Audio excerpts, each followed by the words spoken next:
Rebirth of my marvellous queen episode 9। वीर के study room से जाने के बाद रुद्र अपनी जगह से उठ विंडो के पास आकर आसमान की देखते हुए स्मोक करने लगा। इस वक्त उसकी आंखें बेजान और खाली थी।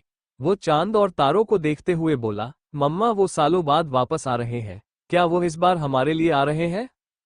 फिर वो खुद पर मजाकिया तरीके से हंसते हुए बोला, मैं भी क्या सोच रहा हूँ। जो इंसान अपने 11 साल के बच्चे को उसकी माँ के मरने के दो दिन बाद अकेला अपने मकसद के लिए रोता छोड़ गया, जिसके इतने सालों तक ये भी याद नहीं रहा उसका कोई बेटा भी है, वो थोड़ी ना हमारे लिए आएंगे। होगा इस बार भी उसका कोई खतरनाक मकसद। फिर गहरी सांस लेकर बोला, लेकिन मम्मा आप टेंशन मत लो, जैसे हम पहले खुद को संभाले थे वैसे ही इस बार भी संभालेंगे। हमें ना सालों पहले किसी से उम्मीद थी और ना ही आज है। ये सब बोलते हुए रुद्र के आंखों में अकेलापन और गहरा दर्द था। उसके आंखों में हल्की नमी आ गया। वो वैसे कि आसमान की ओर देखने लगा। ऐसे ही समय बीतने लगा। विक्रांत, प्रणव और ऋतिक आश्रम में रुक गए, क्योंकि आश्रम में फिर से कभी भी हमला हो सकता था। वही हर्षवर्धन जी, चंद्रकांत जी, अमर, कबीर और रेयांश को वापस घर भेज दिए, क्योंकि इस वक्त घर और कंपनी को भी उन सब की जरूरत थी। दूसरी तरफ राज्य माता कीर्ति को उसकी शक्तियों पर नियंत्रण और उसको बढ़ाने से लेकर हर तरह के लड़ाई की विधि सिखाने लगी, साथ ही उसको आध्यात्मिक ज्ञान देने लगी। कीर्ति योग के माध्यम से काफी कुछ सीख रही थी। कीर्ति पहले से काफी मॉडर्न वर्ल्ड के बारे में जानती थी, लेकिन उसको एंगल वर्ल्ड और फेरी वर्ल्ड के बारे में ज्यादा कुछ पता नहीं था। यहाँ रहकर और यहाँ के लोगों से मिलकर वह काफी कुछ जानी और सीखी। वह जिंदगी के नए पहलू से रूबरू हुई। ऐसे ही कीर्ति को एंगल वर्ल्ड आए 6 महीना हो गया। ऐसे ही धरती पर 15 दिन बीत गया और आज महाराज यज का अंतिम दिन था। आज के पूजा में महागुरु भी शामिल थे। उनके चेहरे पर हल्की मुस्कान था। हर्षवर्धन जी और चंद्रकांत जेड के साथ विक्रांत, प्रणव, ऋतिक, रेयांश, अमर और कबीर भी महायज्ञ खत्म होने का इंतजार करने लगे। वो अब विक्रम, अभिषेक, आर्यन और प्रतीक्ष से मिलना चाहते थे। कुछ देर बाद आश्रम में मंत्रों का आवाज आना बंद हो गया, क्योंकि पूजा अब तक खत्म हो गया था।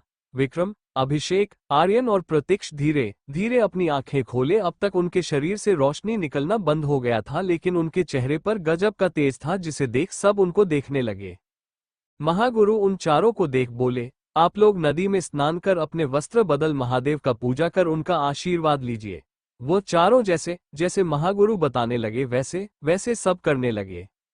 सारी विधि पूरी होने के बाद महागुरु बोले, महायज्ञ संपन्न हुआ। फिर विक्रांत, अभिषेक, प्रतीक्ष और आर्यन से बोले, आप लोग को आपकी सारी शक्तियां मिल गई हैं, लेकिन इसे किस स्तर तक बढ़ाना और कितना शक्तिशाली बनाना है, ये सब आपके हाथ में है। आभास कर आप लोग अपनी शक्तियां बढ़ा सकते हैं। फिर सबको देख गंभीर स्वर में बोले, इस बार आने वाला खतरा आसान नहीं होगा। एक नहीं कई दुश्मन आप लोग के सामने आएंगे। कुछ पुराने दुश्मन मिलेंगे, इसलिए इस बार आप चारों को उनकी रक्षा करनी होगी। आपके जन्म का उद्देश्य ही उनकी रक्षा करना है। महागुरु की बातें किसी को समझ नहीं आया, लेकिन विक्रम, आर्यन, प्रतीक्ष और अभिषेक समझ गए। विक्रम गंभीर स्वर में बोले, महागुरु क्या काल भैरव के साथ कोई और भी आएगा? विक्रम की बात सुन महागुरु मुस्कुराते हुए बोले, इस बार कोई काल भैरव से भी ज्यादा शक्तिशाली आने वाला है, जिसका आप लोग को समय आने पर पता चलेगा, लेकिन जब तक समय नहीं आ जाता आप लोग तैयारी करें। फिर विक्रम को देख बोले, आपका कोई करीबी दुश्मन वापस आपके जिंदगी में आ गया है। वो आपसे पहले ही काफी कुछ छीन चुका है, हो सके तो पहले उसको अपने रास्ते से हटाए। ये बात सबको समझ आ गया। वही डेविल्स के बाकी मेंबर एक दूसरे के देखने लगे, क्योंकि उनको आइडिया हो गया कि महागुरु किसकी बात कर रहे हैं। प्रतीक्ष अपने चारों तरफ देख महागुरु से बोले, महागुरु कीर्ति कहाँ है? क्या वो अब तक नहीं आए हैं? प्रतीक्ष की बात सुन सबका ध्यान कीर्ति पर आ गया। महागुरु, उनका अभी आने का वक्त नहीं हुआ है। वह अपने सही स्थान पर है। उन्हें अपना कर्तव्य पूरा करना है। समय आने पर वह वापस धरती लोक पर आ जाएगी। तब तक आप लोग घर जाकर खुद को आने वाले खतरे के लिए तैयार करिए। धरती लोक सुन सबकी आंखें हैरानी से बड़ी हो गई। उसी हैरानी से आर्यन बोला, तो क्या प्रिंसेस इस वक्त धरती पर नहीं है? क्या वो कोई और लोक में है? महागुरु मुस्कुराते हुए बोले, वक्त आने पर आपको सच का पता चल जाएगा। सब समझ गए, अब उनको इससे ज्यादा कुछ पता नहीं चलेगा। महागुरु का आशीर्वाद लेकर सब आश्रम से निकल गए। मायावी जंगल, दैत्य गुरु और वह अनजान आदमी गुफा के अंदर बैठे मंत्रों का उच्चारण कर हवन कर ही रहे थे। अचानक हवन कुंड का आग बुझ गया। जैसे ही हवन कुंड का आग बुझा, अचानक दैत्य गुरु की आंखें लाल हो गया। वह गुस्से में चिल्लाते हुए बोले, नहीं, ऐसा नहीं हो सकता, हमारे इतने सालों का इंतजार और कोशिश ऐसे असफल नहीं हो सकता। हम उनको जगाने में एक बार फिर से असफल नहीं हो सकते हैं। हमें इस दिन का सालों से इंतजार किया है। फिर अपनी जगह से उठ गुस्से में वहां रखे सामान को फेंकते हुए बोला, नहीं, वो अपने काम में सफल नहीं हो सकते। अगर ऐसा हुआ तो हम अपने महाराज की कभी जगह नहीं पाएंगे, और अगर वो नहीं जागे तो। कुछ याद कर वह गुस्से में पागल होने लगा। वही उस आदमी की आंखें भी गुस्से में लाला हो गया। वह भी इस वक्त किसी शैतान के जैसा लग रहा था। दोनों अभी गुस्से में पागल हो रहे थे। उनके पास एक राक्षस भागता हुआ आया। उसको अपने सामने देख दोनों उसको देखने लगे। वो राक्षस दैत्य गुरु को कुछ बताया, जिसे सुन पहले उनके चेहरे पर हैरानी के भाव आ गए, लेकिन अगले ही पल वो पागलों के जैसे हंसने लगा। मायावी जंगल, अपने सालों का मेहनत ऐसे एक पल में बर्बाद होता देख दैत्य गुरु गुस्से में पागल होकर वहां रखे सारे सामान को तोड़ने और फेंकने लगे। साथ ही जोर जोर से गुस्से में चिल्लाने लगे। उनकी आवाज उस गुफा के साथ बाहर जंगल में गूंजने लगा। वही उस अनजान नकाबपोश आदमी भी गुस्से में पागल होने लगा। उसके हाथों की मुट्ठियां गुस्से में कस गई, साथ ही आंखें गुस्से में लाल हो गया। वो अपने मन में बोला, नहीं, ऐसा नहीं हो सकता। मेरी इतने वर्षों की मेहनत ऐसे बर्बाद नहीं हो सकता। अपने मकसद के लिए मैंने अपना सब कुछ दांव पर लगा दिया है, अपना शरीर, आत्मा और भी बहुत कुछ। अब मैं इतना आगे आकर ऐसे हार नहीं मान सकता। मुझे कुछ भी क्यों ना करना पड़े, मैं किसी भी कीमत पर उस चीज को हासिल करके रहूंगा। इसके लिए मुझे किसी से भी क्यों ना लड़ना पड़े। अभी वो आदमी और दैत्य गुरु गुस्से में पागल हो रहे थे, तभी अचानक भागते हुए उनके पास एक राक्षस आया। वो राक्षस दिखने में इंसान के जैसा ही था, बस उसकी हाइट इंसान से ज्यादा, साथ ही वो दिखने में थोड़ा भयानक लग रहा था। उस राक्षस के चेहरे पर डर और परेशानी के भाव थे। उसको यहाँ देख दैत्य गुरु और उस आदमी के भाव बदल गए। दोनों एक दूसरे को देखने लगे। दैत्य गुरु खुद को शांत कर उससे बोले, तुम इस वक्त यहाँ क्या कर रहे हो, क्या हुआ। दैत्य गुरु की बात सुन वो राक्षस उनको कुछ बताने लगा। जैसे जैसे वो अपनी बात बताने लगा, दोनों के चेहरे पर हैरानी के भाव आने लगे। वो अपनी बात पूरा कर उन दोनों को देखने लगा। उसकी पूरी बात सुन दैत्य हंसने लगे। उनके साथ वो अनजान आदमी भी हंसने लगा। दोनों के चेहरे पर गहरी मुस्कान आ गया। दैत्य गुरु उस अनजान आदमी से बोले, वेदा, देखो, हमारा इंतजार जाया नहीं गया। हम अपने कार्य में सफल हुए। भले ही पूरी तरह ना सही, लेकिन हम काफी हद तक सफल हुई। दैत्य गुरु की बात सुन वह अनजान आदमी, जिसका नाम वेदा था, उसके आंखों में शैतानी चमक आ गया। वह अपनी गहरी आवाज में बोला, हम बहुत जल्द अपने मंजिल में करीब होंगे, लेकिन उससे पहले हमें एक बार चलकर उन्हें देखना चाहिए। दैत्य गुरु, तुम सही बोल रहे हो, हमें चलकर देखना चाहिए, चलो मेरे साथ। उनकी बात सुन वेदा और वह राक्षस दैत्य गुरु के साथ उस गुफा के अंदर बने एक सुरंग से होते हुए जमीन के काफी अंदर बने एक तहखाने में आए। उस तहखाने के चारों तरफ भयानक दिखने वाले राक्षस किसी की पहरेदार के जैसे खड़े कर रहे थे। वहां मसाले जल रहा था। दैत्य गुरु और वेदा उस सुरंग से होते हुए एक कमरे के बाहर आकर रुके। उस रूम का दरवाजा पत्थर का बना था, जिस पर कुछ भयानक जीव जंतु के चित्र बने थे। वहां पहुंच दैत्य गुरु अपनी आंखें बंद कर कुछ मंत्र का उच्चारण करने लगे। उनके मंत्र बोलते ही वह दरवाजा तेज आवाज से खुला। उस दरवाजा के खुलने से वहां की जमीन कुछ पल के लिए हिलने लगा, लेकिन कुछ पल के बाद सब कुछ शांत हो गया। दरवाजा खुलते ही दोनों उस कमरे के अंदर आए। वह कमरा पत्थर का बना था, चारों तरफ मसाल जल रहा था। वहां का माहौल दिखने में काफी भयानक था, चारों तरफ बिल्कुल सन्नाटा था। उस सन्नाटे में भी एक तरह का दहशत था, जिसे महसूस कर वेदा भी एक पल के लिए कौंप गया, लेकिन वो जल्द ही खुद को शांत कर लिया। उन कमरे के बीचों बीच एक पत्थर का ताबूत बना था, जिस पर कई तरह की आकृति बनी थी। उस पत्थर के ताबूत पर कुछ क्रैक के निशान बने थे, जैसे उसको कोई तोड़ा हो। उस निशान को देख दैत्य गुरु और वेदा के चेहरे पर मुस्कान आ गया। उसको देख दैत्य गुरु खुश होकर बोले, मतलब वह शक्ति चक्र टूट गया, अब युवराज आजाद हो सकते हैं, सबसे बड़ा बंधन टूट गया। दैत्य गुरु की बात सुन वेदा असमंजस में बोला, शक्ति चक्र टूटने का मतलब क्या है, और यह कैसा चक्र था। युवराज अभी तक जागे क्यों नहीं है, उनके ताबूत में क्रैक के बाद भी।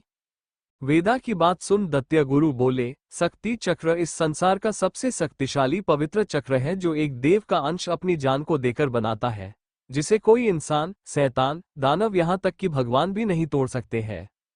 आज से सालों पहले राजकुमारी रुद्राक्षी हमारे युवराज कालभैरव को इस चक्र में बंधे थे, वो भी अपनी जान देकर। इसके टूटने का मतलब उनको अपनी शक्तियां मिल गई होंगी। उस बंधन के होते हुए उनके पास हमारी आवाज नहीं पहुंच रही थी। सालों से मैं इसी बंधन को तोड़ने का तरीका खोज रहा था, लेकिन मुझे नहीं मिला। अब युवराज बहुत जल्द अपनी निंद्रा से जागेंगे, बस हमें उन्हें जगाना है। उनकी बातों का मतलब समझ वेदा भी खुश हो गया। अब वो भी अपने मंजिल में काफी करीब था। दोनों उस कमरे से निकल वापस गुफा में आ गए। तक वहां सब कुछ पहले जैसा हो चुका था। थोड़ी देर बाद दोनों वापस पूजा करने बैठ गए। एंजल वर्ल्ड कीर्ति को एंगल वर्ल्ड आए 6 महीना से ज्यादा हो चुका था। वो पूरे एंजल वर्ल्ड को देख चुकी थी। राज्य माता और रानी जया से वो काफी कुछ सीखी थी। राज्य माता जितना हो सके उतना उसको हर तरह की चीज सिखाए। इस वक्त कीर्ति फरिश्तों की दुनिया की सबसे पावरफुल इंसान थी। इसके आगे का प्रशिक्षण उसको परीलोक में मिलने वाला था। कीर्ति अपने कमरे में बैठी ध्यान से एक किताब पढ़ रही थी। वह राज्य माता के आश्रम में रहती थी। तभी उसके पास राज्य माता आई। उनके चेहरे पर एक मुस्कान था। राज्य माता को अपने रूम में देख कीर्ति अपनी जगह से उठ पहले उनको झुककर प्रणाम की, फिर यहाँ आने का कारण पूछी। राज्य माता मुस्कुराते हुए बोली, राजकुमारी, आपका यहाँ का प्रशिक्षण पूरा हुआ। आप एंजल वर्ल्ड की आज तक की सबसे शक्तिशाली और परिपूर्ण योद्धा बनी है। हमें आप पर फक्र है। काफी कम समय में आपने वह कर दिखाया जो हम तो क्या कोई नहीं कर सकता है। उनकी बात सुन कीर्ति बोली, राज्य माता, ये आप कैसी बात कर रही है? आप हमारी गुरु है। आप हमेशा हमसे ऊपर रहेगी और हमें आपसे ऊपर जाना भी नहीं है। हम आपके नीचे रहकर खुश है। कीर्ति की बात सुन राज्य माता मुस्कुराते हुए बोली, आप बिल्कुल नहीं बदली। आप पहले भी ऐसी थी और आज भी वैसी है। राज्य माता की यह बात कीर्ति को समझ नहीं आया और वो सवालिया नजरों से उनको देखने लगी, जिसे समझ राज्य माता मुस्कुराते हुए बोले, राजकुमारी, आपके सवालों का जवाब यहाँ नहीं कहीं और मिलेगा। इसी के साथ आपको आगे की शिक्षा परीलोक में मिलेगा। आप सबसे मिलकर तैयार हो जाए। थोड़ी देर बाद हम परीलोक के लिए निकलेंगे। कीर्ति हाँ में सिर हिला अपने रूम से निकल सबसे मिलने चली गई, क्योंकि इतने दिन में वह यहाँ के लोगों से काफी कनेक्ट हो गई थी। कीर्ति के जाने के बाद राज्य माता उसके रूम से निकल गई। शाम के वक्त कीर्ति और राज्य माता परीलोक की दूसरी सबसे खूबसूरत जगह पर खड़ी थी। पहली जगह हम बाद में देखेंगे। उनके सामने सफेद लकड़ी और फूलों का बना छोटा मगर काफी खूबसूरत कुटिया बना था। वहां की सुंदरता देखने लायक था। कीर्ति जब से एंजल वर्ल्ड आई थी उसको आदत हो गया था सुंदर नजारा देखने का, लेकिन फिर भी यहाँ का नजारा देख उसकी हैरानी का कोई ठिकाना नहीं रहा। वह अपने चारों तरह के सुंदर नजारे को देख रही थी। वहां छोटे छोटे जानवर खेल कूद रहे थे। राज्य माता कीर्ति से बोली, यहाँ से आपको अकेले जाना होगा। परी गुरु माँ अंदर आपका इंतजार कर रही होंगी। आपको आपके सारे सवालों का जवाब उनसे मिलेगा। कीर्ति हाँ में सिर हिला, उनका आशीर्वाद लेकर उस कुटिया की ओर बढ़ गई। रास्ते में एक सुंदर फूलों का बगीचा बना था। उससे होते हुए कीर्ति उस कुटिया में अंदर जाने लगी। अंदर का नजारा देख कीर्ति अपनी जगह पर जम सी गई। उस कुटिया के अंदर बीचों बीच सफेद कपड़े पहने एक औरत आंखें बंद किए बैठी थी, जिसके सिर पर एक बेहद खूबसूरत ताज लगा था। उनके चेहरे को देख कोई उनके उम्र का अंदाजा नहीं लगा सकता। वह अपने ध्यान में बैठी थी। उनके चेहरे पर गजब का तेग और मुस्कान था। कीर्ति जैसे ही उनको देखी बस देखती रह गई। उस औरत के शरीर से एक दिव्य आभा निकल रहा था, जैसे महसूस कर कीर्ति का दिल सुकून से भर गया। उसके चेहरे पर एक प्यारी मुस्कान आ गया। कीर्ति को अपनी जगह पर रुका देख वह औरत आंखें बंद किए बोली, राजकुमारी, आप वहां क्यों खड़ी है? आप अपना स्थान ग्रहण करें। कीर्ति अपनी जगह पर खड़ी अंदर ध्यान में बैठी औरत को मंत्रमुग्ध होकर देख ही रही थी। अचानक उस औरत की आवाज सुन उसको होश आया। अंदर बैठी औरत कोई और नहीं परी गुरु माँ है। उनके बोलने पर कीर्ति उनके सामने वाले फूलों और पत्तियों के बने आसन पर बैठ गई। परी गुरु माँ अभी भी आंखें बंद किए ध्यान में बैठी थी। वहां चारों तरफ बिल्कुल शांति छाया था। थोड़ी देर बाद गुरु माँ धीरे से अपनी आंखें खोली। आंखें खोलते ही उनके सामने सबसे पहला चेहरा कीर्ति आया। कीर्ति के खूबसूरत मगर प्यारे चेहरे को देख उनके आंखों में नमी आ गया। उनके आंखों के सामने एक लड़की का चेहरा आने लगा, जो दिखने में काफी हद तक कीर्ति की तरह लग रही थी। वह कीर्ति को अपने गले लगाना चाहती थी, लेकिन उनको ये भी अच्छे से पता था कीर्ति अभी उनको जानती नहीं है और सबसे बड़ी बात वह यहाँ आकर काफी ज्यादा कंफ्यूज है। अगर वह अचानक उसको गले लगाए तो कीर्ति अनकंफर्टेबल महसूस कर सकती है। कीर्ति अपनी बड़े बड़े पलके झपकाते हुए गुरु माँ को मासूमियत से देखने लगी। यहाँ आने से पहले उसके दिमाग में बहुत से सवाल थे जो वो गुरु माँ से पूछना चाहती थी। थोड़ी देर पहले तक कीर्ति के दिल और दिमाग में काफी कुछ चल रहा था, लेकिन जैसे ही वो गुरु माँ को देखी उसका दिमाग और दिल दोनों बिल्कुल शांत हो गया। गुरु माँ मुस्कुराते हुए कीर्ति से बोली, हम समझ सकते हैं आपके मन में बहुत से सवाल होंगे, लेकिन उन सब में सबसे बड़ा सवाल ये होगा कि आखिर आप है कौन, आपकी पहचान क्या है, और सबसे बड़ी बात आपका हमसे और हमारे लोग से क्या संबंध है। अपने मन के सवाल गुरु माँ के मुंह से सुन कीर्ति को कोई हैरानी नहीं हुआ, क्योंकि वह पहले ही समझ गई थी उसके सामने बैठी औरत उससे कहीं ज्यादा शक्तिशाली है। कीर्ति बस चुपचाप अपना सिर हाँ में हिला दी। गुरु माँ बोला शुरू की, आपको पता होगा इस ब्रह्मांड में कुल 14 लोक है, जिसमें 7 धरती के ऊपर और 7 धरती के नीचे है। धरती के नीचे वाले लोक पर दानव और बाकी के प्रजाति रहते हैं। सबसे नीचे पाताल लोक आता है और सबसे ऊपर स्वलोक आता है। स्वलोक में देवताओं का वास है, जिसे आम भाषा में सब इंद्रलोक भी कहते हैं। मुख्य ब्रह्मलोक और स्वलोक स्वर्ग में देवताओं का वास है। इस लोक के नीचे एंगल एस वर्ल्ड और परीलोक आता है। इन सब के बाद बाकी के लोक आते हैं। बोल कीर्ति को देखने लगी। कीर्ति को ये सब पहले से पता था, इसलिए वह गुरु माँ की बात सुन बोली, हमें ये सब पता है, राज्य माता के द्वारा दिए किताब में हमने ये सब पढ़ा है, लेकिन इन सब से हमारा क्या रिश्ता है। फिर कुछ सोच वाली, वैसे हमसे त्रिकुट के बारे में भी पढ़ा है, लेकिन हमें किताबों से इसके बारे में ज्यादा कुछ पता नहीं चला, तो क्या आप हमें बता सकती है त्रिकुट क्या है। कीर्ति के मुंह से त्रिकुट नाम सुन गुरु माँ में चेहरे पर मुस्कान आ गया। वो बोली, त्रिकुट वह जगह है जिसे समस्त ब्राह्मण का रक्षा केंद्र माना जाता है। यहाँ के रक्षक या फिर राजा बोल सकते हैं, जिसे त्रिकुटी बोला जाता है। इनका कर्तव्य समस्त लोगों की रक्षा करना, साथ ही सबके बीच शांति को स्थापित रखना है। गुरु माँ की बात सुन कीर्ति उनको कंफ्यूजन से देखने लगी। कीर्ति के मन में आए सवालों को समझ गुरु माँ बोली, आप सोच रही होंगी, जब हमारे ऊपर देवता रहते हैं तो उनको कैसी सुरक्षा की जरूरत होगी, उनके पास तो अथाह शक्ति है। इस पर कीर्ति हाँ में सिर हिला दी। गुरु माँ बोली, करोड़ों वर्ष पूर्व ऐसा नहीं था। देवता और दानव अपनी अपनी जगह खुशी से रहते हैं। जहाँ दानव अपने लोक में रहते वही देवता अपने लोक में रहते। देवता हो या दानव या फिर इंसान, सब आदि देव महादेव की पूजा करते। धरती लोक हो या परी लोक, हर जगह त्रिदेव की पूजा होती। परिया तो क्या भगवान भी धरती लोक पर आते, क्योंकि हर जगह खुशी और प्यार का माहौल रहता। इंसान हो या दानव या फिर भगवान, जो भी अपने मन से ईश्वर की भक्ति करते, भगवान पसंद होकर उनको उनका मन चाहा आशीर्वाद देते। कुछ समय तक सब कुछ ठीक रहा, लेकिन समय के साथ सबके मन में शक्तियों का लालच बढ़ने लगा, और इस बात का फायदा कुछ असुर ने अच्छे से उठाया, जिसमें हिरण्यकश्यप, बनासुर और ना जाने कितने दैत्य है, जो अपने स्वार्थ के लिए भगवान की कड़ी आराधना कर मनचाहा वरदान पाए, जो आगे चलकर मानव जाति और देवताओं के लिए अभिशाप साबित हुए। ये जानते हुए उन दानव के मन में लालच है, भगवान कुछ नहीं कर पाए, क्योंकि उनके भक्ति में कोई खोट नहीं था। बाद में इन सबके के अंत के लिए भगवान को दूसरे रूप में धरती पर आना पड़ा। ये सब तो कुछ ऐसे असुर थे जिनके बारे में हम सब जानते हैं, लेकिन इनके बाद भी कुछ ऐसे दैत्य आए जिनका मकसद सिर्फ शक्तिशाली बनना था। वह सब ईश्वर की कड़ी भक्ति करने लगे और उनको वरदान भी मिला। वह सब अपनी शक्तियों को बढ़ाने लगे। इसके बाद परीलोक और देवलोक पर खतरा बढ़ने लगा, क्योंकि उनको पता था परीलोक में पवित्र आत्मा रहती है, जिनके पास सकारात्मक शक्तियां हैं, जो उनके लिए वरदान से कम नहीं है। कुछ ऐसे दैत्य आए जिनका मकसद परीलोक पर कब्जा कर परियों को अपने वास में कर देवलोक पर हमला करना था। जब इस बात का आभास त्रिदेव को हुआ, तो वो अपनी शक्तियों का प्रयोग कर एक ऐसा कूट लोक बनाए जो धरती लोक के साथ परीलोक और बाकी लोक की सुरक्षा कर सके। यहाँ के राक्षक त्रिदेव के अंश हो, जिसका ना तो भगवान और ना ही शैतान कुछ बिगड़ सकता है। इनके पास कुछ ऐसी शक्तियां थी जो किसी के पास नहीं था। इन सब के बाद बना त्रिकुट बना, जो त्रिदेव की शक्तियों का संगम था। त्रिकुट के रक्षका का एक ही कर्तव्य था, चाहे कुछ भी हो, तीनों लोक में शांति बनाए उनकी रक्षा करना है। यहाँ के रक्षक को स्वयं त्रिदेव चुनते हैं, क्योंकि वो उनका अंश होते हैं। त्रिकुट के जो भी वारिस होते उनको त्रिवेदी और त्रिदेव का आशीर्वाद मिलता। फिर कीर्ति को देख बोले, और आपको पता है कुछ वर्षों पूर्व तक त्रिकुट की रानी कौन थी। कीर्ति ना में सिर हिला दी तो गुरु माँ मुस्कुराते हुए बोली, त्रिकुट की रानी राजा देवांश की छोटी पुत्री देवांशी है, जो और कोई नहीं आप खुद है।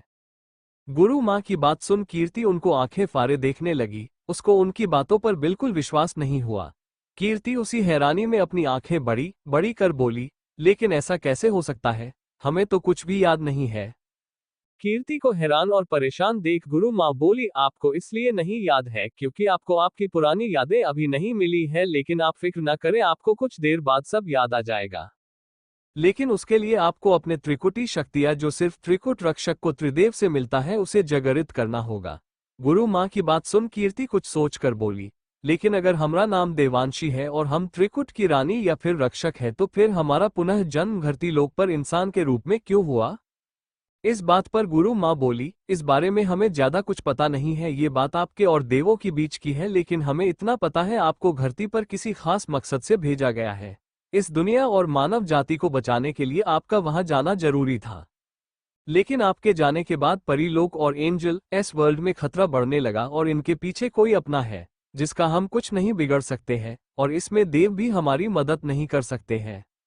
गुरु माँ की बात सुन कीर्ति उनको सवालिया नजरों से देखने लगी। गुरु माँ बोली, आपको आपके सारे सवालों का जवाब बहुत जल्द मिलेगा, लेकिन उससे पहले आपको आपकी बची शक्तियों को जगाना होगा। आप हमारे साथ इन मंत्रों का उच्चारण करिए। गुरु माँ की बात सुन कीर्ति उनके जैसे अवस्था में बैठ आंखें बंद कर मंत्रों का उच्चारण करने लगी। थोड़ी देर बाद वो अपने ध्यान में लीन हो गई। गुरु माँ के बोले अनुसार कीर्ति उनके बताए मंत्रों का उच्चारण कर त्रिदेव का आवाहन करने लगी। इस मंत्र का उच्चारण सिर्फ त्रिकुट के वंशज ही कर सकते हैं। कीर्ति जैसे जैसे मंत्र बोलने लगी, परीलोक के साथ तीनों लोक में मौसम में बदलाव होने लगा। हवाएं तेज चलने लगा, बिना बारिश बिजली दिखने लगा। ये सब देख गुरु माँ अपने कुटिया से बाहर निकल कीर्ति के चारों तरफ एक सुरक्षा चक्र बना दी, क्योंकि वो नहीं चाहती थी कीर्ति का सच अभी किसी के सामने आए। कीर्ति जैसे जैसे मंत्रों का उच्चारण करने लगी, उसके चारों तरफ पीला, लाल और नीला रोशनी का घेरा बनाने लगा। इसी के साथ उसके शरीर से तेज रोशनी निकलने लगा।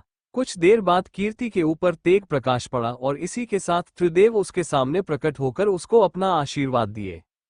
कीर्ति को जैसे ही आशीर्वाद मिला, थोड़ी देर बाद वहां सब कुछ शांत हो गया।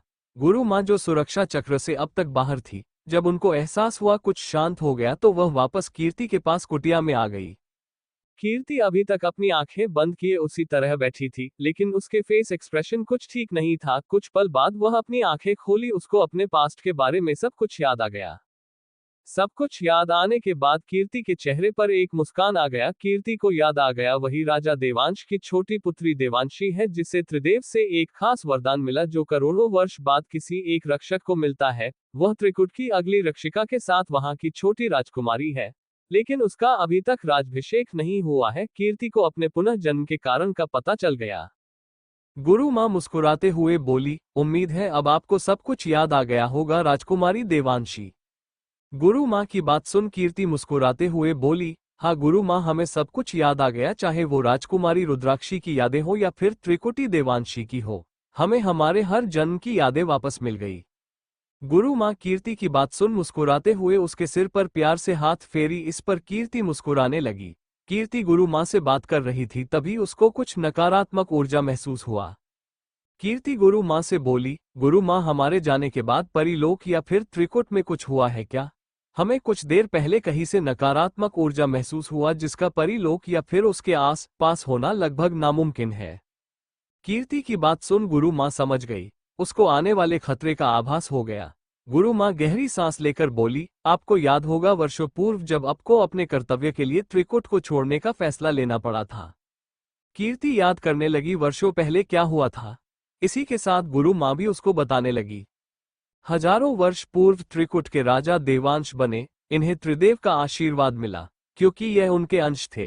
त्रिकुट के राजा रानी के भले ही कितने पुत्र और पुत्री हो, लेकिन उनमें से त्रिदेव का अंश एक ही होता है, जिसका पता समय आने पर चलता है, लेकिन उस वक्त तक सबको एक तरह का ज्ञान दिया जाता है।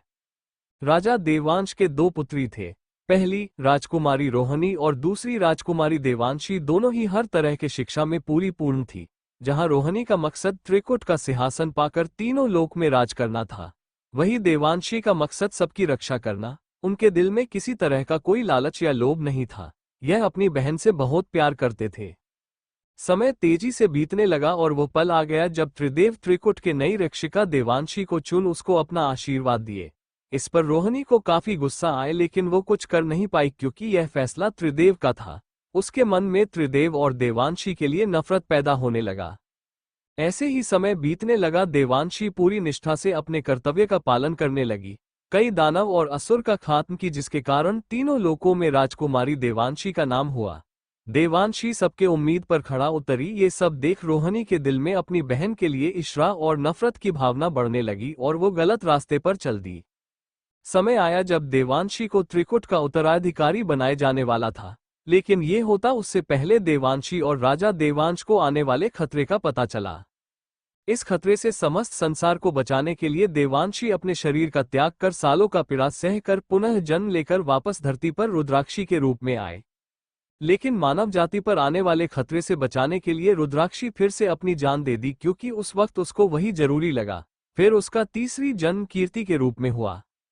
त्रिकुट से देवांशी अपने कर्तव्य को पूरा करने के लिए निकल गई। त्रिकुट की जिम्मेदारी अपनी बड़ी बहन रोहिणी और पिता देवांश को देकर कुछ साल तक सब कुछ रहा, लेकिन समय के साथ रोहिणी की असलियत सबसे सामने आने लगी।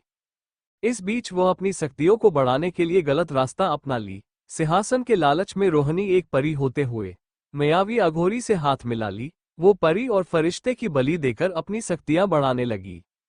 जब राजा देवांश को इस बात का पता चलता तब तक काफी लेट हो गया। उसकी शक्तियां काफी बढ़ गई। उसको कोई आम परी या खुद देवांश तक मार नहीं सकते थे।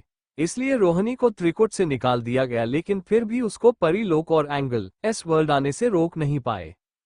इन सब से रोहिणी को कोई फर्क नहीं पड़ा, क्योंकि उसको ये बात अच्छे से पता था, भले ही उसको त्रिकुट से निकाला जा सकता है, लेकिन उसको कोई मार नहीं सकता। उसको कोई भगवान भी नहीं मार सकते। उसको सिर्फ त्रिकुट की रक्षिका यानी देवांशी ही मार सकती है, जो कि अभी यहाँ नहीं है, और वो कब आएगी इसका किसी को पता नहीं है। रानी परी और रानी जया दोनों लोग की सुरक्षा अपनी जी जान लगाकर करने लगी। त्रिकुट की सेना भी सबकी रक्षा करने लगे, लेकिन समय के साथ रोहिणी की शक्तियां बढ़ने लगी। वो अपने पागलपन में कई लोग की जान ले ली। ये सब बताते हुए गुरु माँ के चेहरे पर उदासी और आंखों में आंसू आ गया, क्योंकि रोहिणी आज तक कई परियां और फरिश्ते की बलि दे चुकी है। सब कुछ जान कीर्ति के दिल में काफी दर्द हुआ अपने लोगों को दर्द में देख, लेकिन रोहिणी के बारे में जान उसकी आंखें गुस्से में लाल हो गया। गुरु माँ कीर्ति को उसके यहाँ से जाने के बाद जो कुछ परीलोक और त्रिकुट में हुआ वो सब बता दिए। राजकुमारी रोहिणी के असलियत का पता कीर्ति को चल चुका था। सारी बात सुन कीर्ति के आंसू में आंसू और दिल में काफी दर्द हुआ। रोहिणी देवांशी यानी कीर्ति के लिए बहुत मान्य रखती थी। पिछली जिंदगी में वो अपनी बड़ी बहन राजकुमारी रोहिणी से बहुत प्यार करती थी। उसको किसी चीज का लालच या त्रिकुट के सिंहासन पाने का मोह नहीं था। देवांशी बचपन से जानती थी रोहिणी के जिंदगी का एक ही सपना है, त्रिकुट की रानी बनना, और अगर उसके वास में होता तो वह अपनी बहन की सब कुछ खुशी दे देती, लेकिन ये सब उसके हाथ में नहीं था। जब देवांशी को त्रिकुटी उत्तराधिकारी बनाया गया उस समय भी वह अपनी बहन के बारे में सोच रही थी। उसको अपने लिए खुशी से ज्यादा अपनी बहन के लिए दुख हो रहा था। लेकिन नियति के फैसले के आगे देवांशी तो क्या, कोई कुछ कर नहीं कर सकता है। उस वक्त रोहिणी देवांशी से बोली, वो अपनी बहन के लिए खुश है। उसको बुरा लगा, लेकिन थोड़े समय बाद वह ठीक हो जाएगी। उसके बाद रोहिणी देवांशी के साथ सबसे काफी अच्छे से बात करने लगी, जिसके कारण किसी को रोहिणी के मन की बात कभी पता नहीं चला। गुरु माँ कीर्ति को अपने सोच में गुम देख बोली, राजकुमारी, हम जानते हैं आपको राजकुमारी रोहिणी की असलियत जानकर काफी बुरा लग रहा होगा, लेकिन यही सच है। 1000 वर्षों से हमारी प्रजा उनका जुल्म सह रही है, इस उम्मीद में कि एक दिन उनके दुखों का अंत होगा। हम चाहकर भी उनका कुछ नहीं कर सकते हैं। अब हमारी आखिरी उम्मीद आप है। कीर्ति गुरु माँ की बात अच्छे से समझ रही थी, इसलिए वह उनसे बोली, गुरु माँ, इंसान हो या भगवान या फिर परी, हर किसी को उसके कर्मों की सजा मिलती है।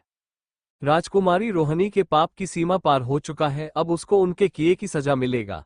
त्रिकुट का फर्ज तीनों लोक की रक्षा करना ही नहीं बल्कि न्याय की स्थापना करना भी है। जिनके साथ गलत हुआ है उसको न्याय मिलेगा। हम चाहते हैं कल आप त्रिकुट में परियों और फरिश्तों की सभा बुलाए। हम अपने लोग से मिलना चाहते हैं। हम बताना चाहते हैं उनका इंतजार खत्म हुआ। कीर्ति की यह बात सुन गुरु माँ के ओठों पर मुस्कान और आंखों में चमक आ गया। वह समझ गई, अब दुश्मनों को राजकुमारी देवांशी या फिर बोले तो त्रिकुट रक्षिका से कोई नहीं बचा सकता। गुरु माँ कीर्ति के बोले अनुसार अपने काम करने चली गई। वही कीर्ति भी अपने शक्तियों को बढ़ाने और शरीर को मजबूत बनाने के लिए साधना करने लगी, क्योंकि उसका शरीर इस वक्त कमजोर था। वही परीलोक के दूसरी तरह, जो कहने को परीलोक का हिस्सा है, लेकिन यहाँ परियां नहीं आती है, क्योंकि यहाँ सकारात्मक शक्तियों से कहीं ज्यादा नकारात्मक शक्तियां प्रबल होती है। इसी जंगल के बीच बने एक काले खंडहर के अंदर एक लड़की काले कपड़े पहने आंखें बंद किए कुछ मंत्र का जाप कर रही थी। वह अपने सामने रखी मूर्ति के नीचे बैठी हवन कुंड में आहुति दे रही थी। उसके थोड़ी दूर पर रखे पिंजरे के अंदर एक लड़का और एक लड़की बेहोश पड़े थे। वो लड़की एक परी और वो लड़का एक फरिश्ता लग रहा था। चारों तरफ सिर्फ अंधेरा था, वहां चमगादड़ उड़ रहे थे। कुल मिलाकर वह एक भूतिया जगह था। वो लड़की अभी हवन कर रही थी, तभी वहां एक आदमी आया जिसके लंबे काले बाल और दाढ़ी था। उसके शरीर पर काला वस्त्र था। वह आदमी भागता हुआ अंदर आया। उसके चेहरे पर परेशानी के साथ थोड़े डर के भाव थे। वहां किसी के आने की आहट सुन वो लड़की समझ गई कौन आ सकता है। वो लड़की अपनी जगह से उठ उस आदमी के पास आकर बोली, गुरुदेव आप यहाँ? आपको तो कहीं जाना था ना? उस लड़की की बात सुन वो आदमी जो और कोई नहीं वही तांत्रिक था, जो उस लड़की यानी राजकुमारी रोहिणी काली विद्या सिखा रहा था। वो तांत्रिक परेशानी भरे लहजे में बोला, राजकुमारी इतना कुछ होने के बाद आप इतनी शांत कैसे हो सकती है? अपने गुरुदेव की बात रोहिणी को समझ नहीं आया और वो असमंजस में बोली, गुरुदेव आप बोलना क्या चाहते हैं? और ऐसा क्या हुआ जो हमारा जानना जरूरी है? हम तो बलि की विधि पूरी कर रहे थे, दिखिए बोल सामने की ओर इशारा की। रोहिणी की पूरी बात सुन तांत्रिक बोला, मतलब आपको कुछ नहीं पता? तो रोहिणी नामे सिर हिला दी। तांत्रिक, त्रिकुट की उत्तराधिकारी यानी आपकी छोटी बहन त्रिकुटी रक्षिका राजकुमारी देवांशी वापस आ गई है। ये सुन तो जैसे रोहिणी के पैरों तले जमीन खसक गया। उसके चेहरे पर डर, परेशानी, गुस्सा और नफरत जैसे कई भाव आ गए। वो अपनी कांपती आवाज में बोली, देवांशी यहाँ कैसे आ सकती है? वो तो सालों पहले मर चुकी है ना। हमने देखा था वह कैसे अपने शरीर का त्याग उस तिलस्मी अग्नि कुंड में की थी। तिलस्मी अग्नि कुंड एक ऐसा कुंड है जिसमें देवता अपने शरीर का त्याग पुनः जन्म के लिए करते हैं। अगर उनके जन्म के पीछे कोई बड़ा कारण होता है तभी उनको पुनः जन्म मिलता है, लेकिन इन सब में 50 वर्ष या उससे ज्यादा का समय भी लगता है। उस दौरान उनको वर्षों तक उस आग में जलना पड़ा है। वह पीड़ा उनके शरीर के साथ आत्मा को भी जलाता है। इतना कुछ सहने के बाद जाकर उनका पुनः जन्म होता है। जब तक तिलस्मी अग्नि नहीं चाहे तब तक कोई भी देवता यहाँ से बाहर नहीं निकल सकते हैं। अगर कोई परी जिसके पास परिलोक की शक्तियां है वह इस कुंड में गिरे तो उसका शरीर और आत्मा दोनों नष्ट हो जाएगा, इसलिए यहाँ सिर्फ वही आ सकते हैं जिसके पास देवलोक की शक्ति का अंश हो। देवांशी के पास त्रिदेव की शक्तियां थी। दोस्तों, हमारे वेदों में लिखा है, पूरे ब्राह्मण में आत्महत्या सबसे बड़ा पाप है और जो अपने शरीर का त्याग करते हैं उनको मरने के बाद कड़ी पीड़ा सहना पड़ता है। यह इंसान और भगवान दोनों पर लागू होता है, चाहे वजह कुछ भी हो। जब देवांशी अपने शरीर का त्याग की उस वक्त रोहिणी, राजा देवांश, रानी परी, राज्य माता के साथ कई देव वहां मौजूद थे, इसलिए रोहिणी को अच्छे से पता था कि देवांशी मर चुकी है। जन कल्याण और अपने कर्तव्य को पूरा करने के लिए देवांशी सालों तक पीड़ा सही। रोहिणी की बात सुन तांत्रिक बोला, तो आपको ये भी याद होगा, त्रिदेव के कहे अनुसार राजकुमारी देवांशी का पुनः जन्म हुआ है और वह इस वक्त परीलोक में है। उसकी शक्तियां जागृत हो गई हैं। कल सबको त्रिकुट के सभा में जाना है। इतना सुन रोहिणी को पसीना आने लगा, लेकिन तभी उसको कुछ याद आया और अब उसके चेहरे पर परेशानी की जगह जहारली मुस्कान आ गया। वह मुस्कुराते हुए बोली, अगर वह वापस आ गई तो भी क्या हुआ? इस बार उसका सामना असली रोहिणी से होगा। फिर हंसते हुए बोली, अच्छा हुआ उसके सामने मेरी असलियत आ गई, अब मुझे अच्छी होने का नाटक नहीं करना पड़ेगा। रोहिणी की बात सुनकर भी उस तांत्रिक के भाव नहीं बदला। वो बोला, मुझसे अच्छा तुम जानती हो त्रिदेव के अंश के पास कैसी शक्तियां हैं। तुम्हें लगाता है हम उसका सामना कर पाएंगे? तांत्रिक की बात सुन रोहिणी मुस्कुराते हुए बोली, गुरुदेव सयाद आप भूल रहे हैं, इतने वर्षों तक हमने उसके लिए क्या और कैसी तैयारी की है। रोहिणी जैसे ही यह बोली वो तांत्रिक भी मुस्कुराने लगा। तांत्रिक, क्या वो लोग तैयार है? क्योंकि मुझे लगता है कल का दिन हमारे लिए अच्छा है। रोहिणी, सब कुछ तैयार है। कल मैं अपनी छोटी बहन का अच्छे से स्वागत करूंगी, फिर अपना अधिकार लूंगी। बोल कुछ सोच मुस्कुराने लगी।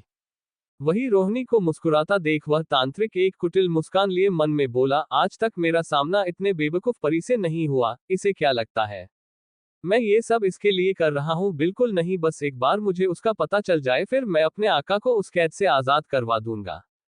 उसके बाद पूरे ब्राह्मण पर हमारा राज होगा। उस वक्त ईश्वर भी हमारा कुछ भी बिगड़ नहीं पाएंगे। बोल मन में हंसने लगा। जहां एक तरफ कीर्ति पुराने दुश्मनों और अपने अस्तित्व के सच का सामना कर रही थी, वही हमारे डेविल्स महागुरु के बोले अनुसार अपने कुछ अनजान और कुछ पुराने दुश्मनों से निपटने की तैयारी कर रहे थे।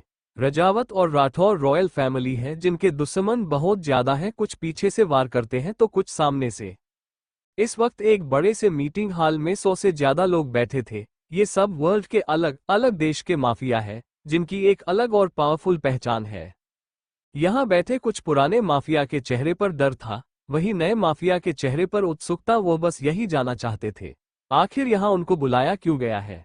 सब कुछ दूसरे से बात करने में लगे थे। यह मीटिंग माफिया वर्ल्ड की सबसे इंपॉर्टेंट मीटिंग है क्योंकि इस मीटिंग को खुद माफिया के गॉडफादर कंडक्ट करवाते हैं। आज इस मीटिंग के लिए सबको पूरे 12 साल बाद बुलाया गया था।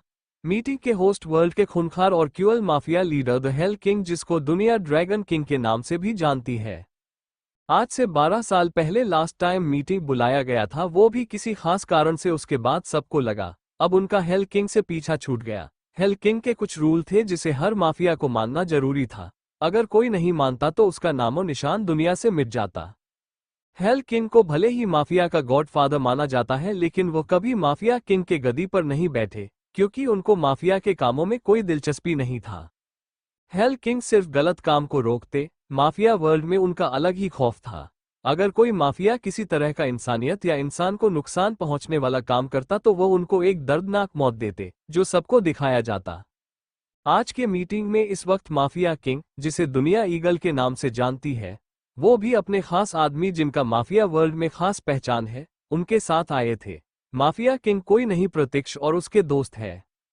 प्रत्यक्ष और उसके दोस्त जब से माफिया वर्ल्ड में आए थे तब से हेल किंग की बहुत ज्यादा इज्जत करते, लेकिन जब उनको पता चला हेल किंग विक्रम रजावत और उनके दोस्त हैं तो उनको काफी खुशी मिला।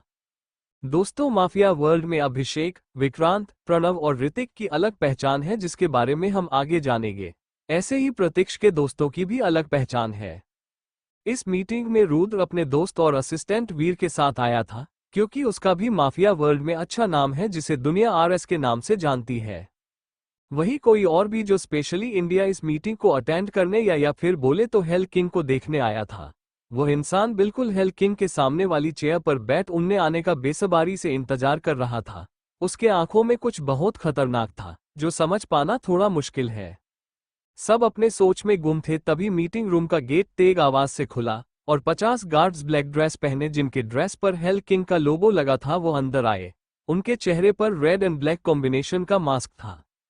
गार्ड्स अंदर आकर चारों तरफ फैल गए। उनके हाथ में एडवांस हथियार था। वहां बिल्कुल शांति छा गया।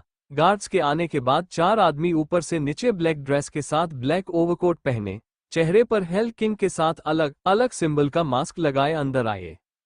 उन सब के बीच से हेल किंग अपने कोल्ड ऑरा से साथ अंदर आया। उनका ड्रेस और मास्क दोनों ही हेल किंग की पहन है, लेकिन सबसे इंपॉर्टेंट और यूनियन उनकी अंगूठी है, जो दुनिया का एक लौटा पीस है जो सिर्फ गॉडफादर के पास है। वो सब आकर अपने अपने चेयर पर बैठे गए। उनके बैठे ही सारे माफिया अपने चेयर पर बैठ गए। सभी माफिया हेल किंग के स्वागत में खड़े हुआ सिवाय एक इंसान को छोड़।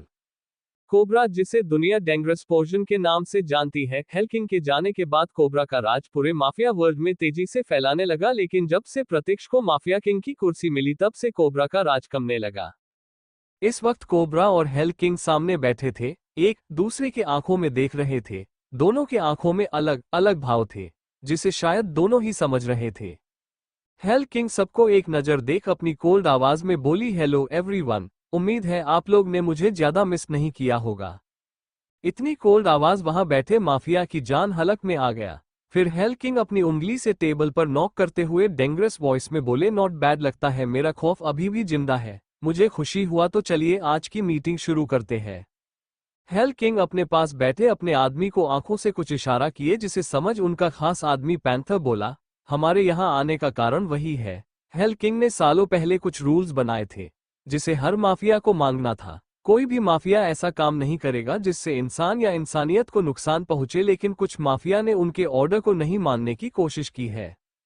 इतना बोल सबको एक नजर देख अपनी सर्द आवाज में बोले, आप लोग के पास 2 मिनट का समय है। जो भी हेल किंग के खिलाफ गया है वो खुद हमारे सामने आ जाए, नहीं तो। बोल चुप होकर चारों तरफ देखने लगे।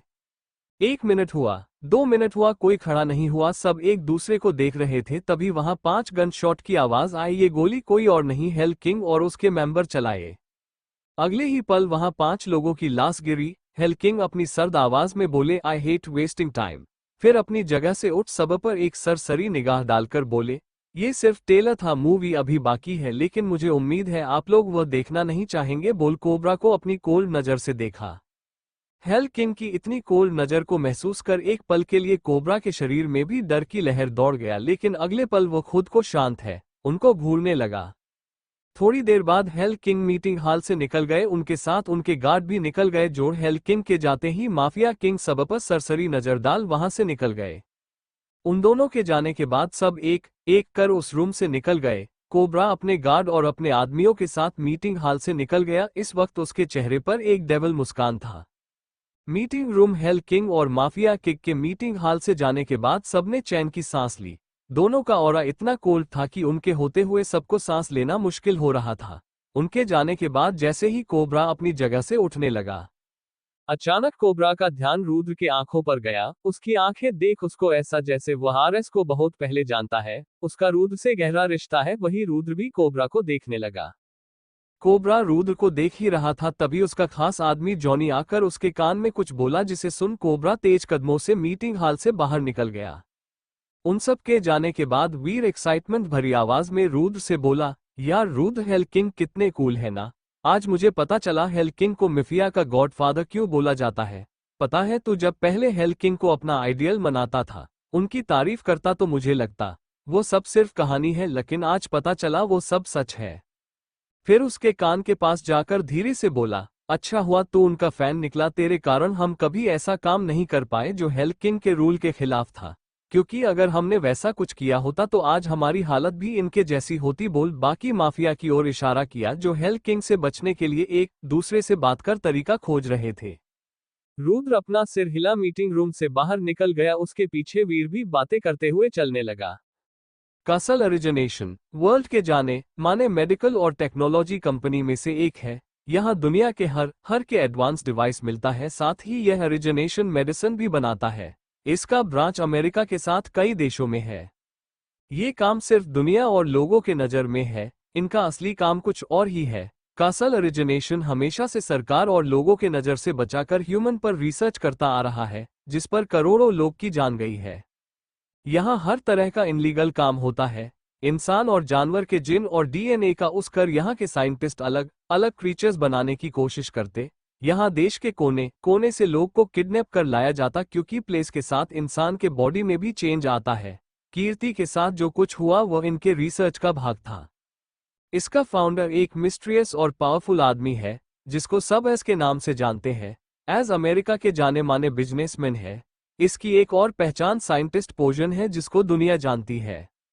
इंडिया के कासल ओरिजिनेशन के ऑफिस में सीईओ के कैबिन का माहौल काफी गर्म था। यहाँ का सीईओ आरएस अपने कैबिन में बैठा सामने लैपटॉप पर चल रहे वीडियो को देख रहा था। ये वीडियो अमेरिका के कासल ओरिजिनेशन के स्क्रैक्ट बेस का है, जिसमें 1000 से ज्यादा आदमी, औरत और बच्चे को कैद है एक्सपेरिमेंट के लिए रखा गया था।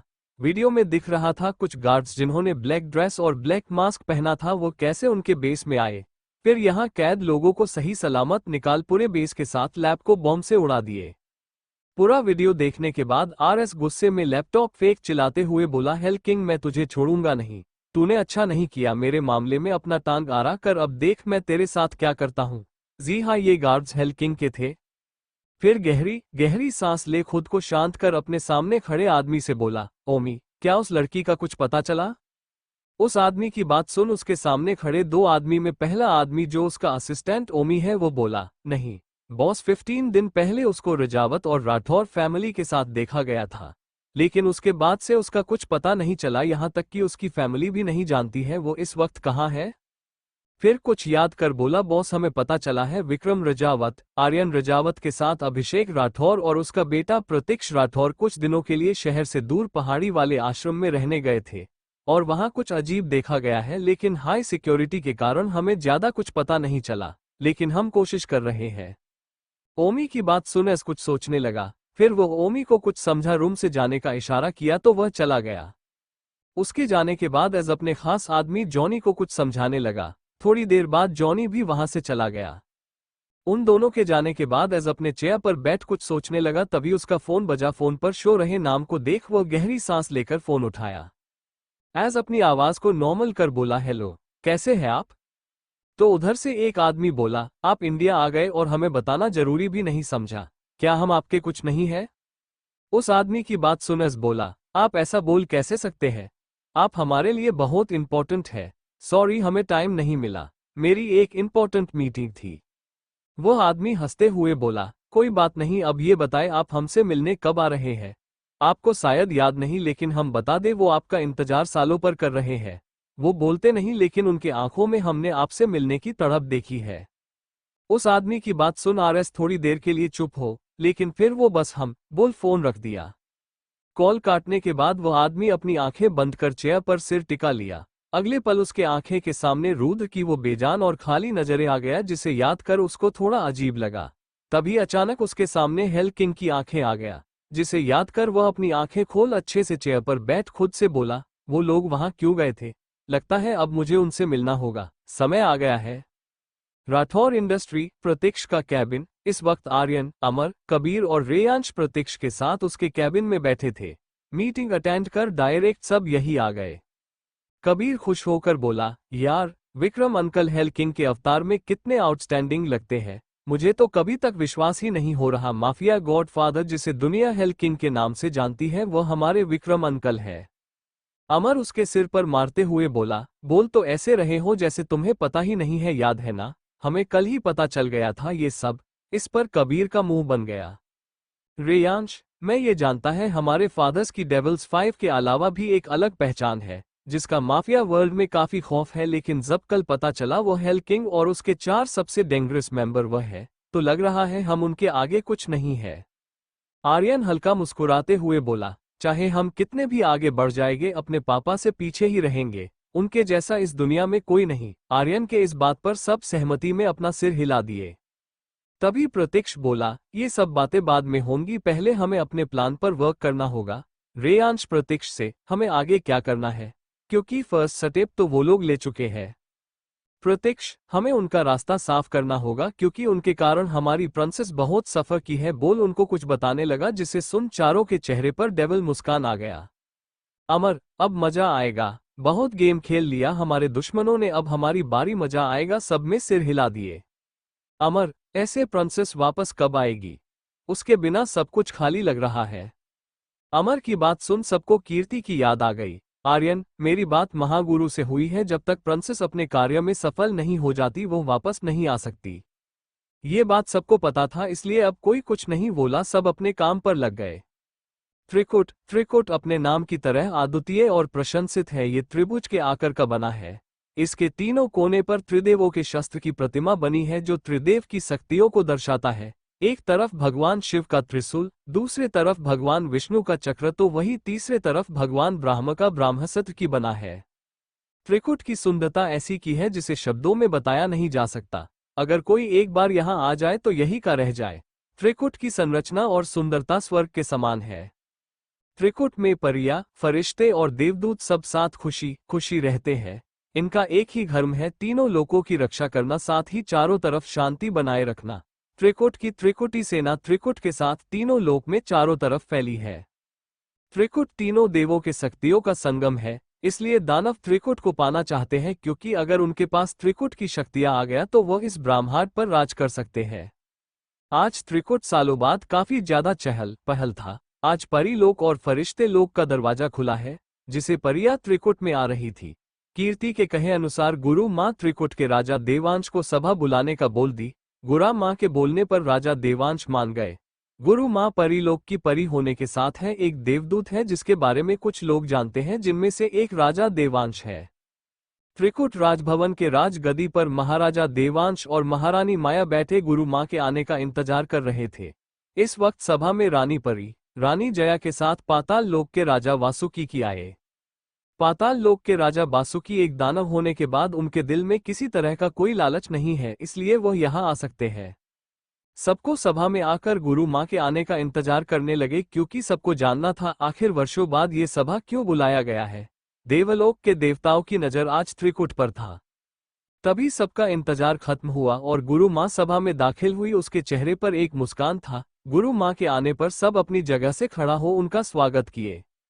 गुरु माँ सबके बीच आकर सबको बैठने का इशारा की, फिर अपनी शांत आवाज में देवांश से बोली, महाराज शुक्रिया जो हमारे कहने पर आपने इतने कम समय में सभा बुलाई।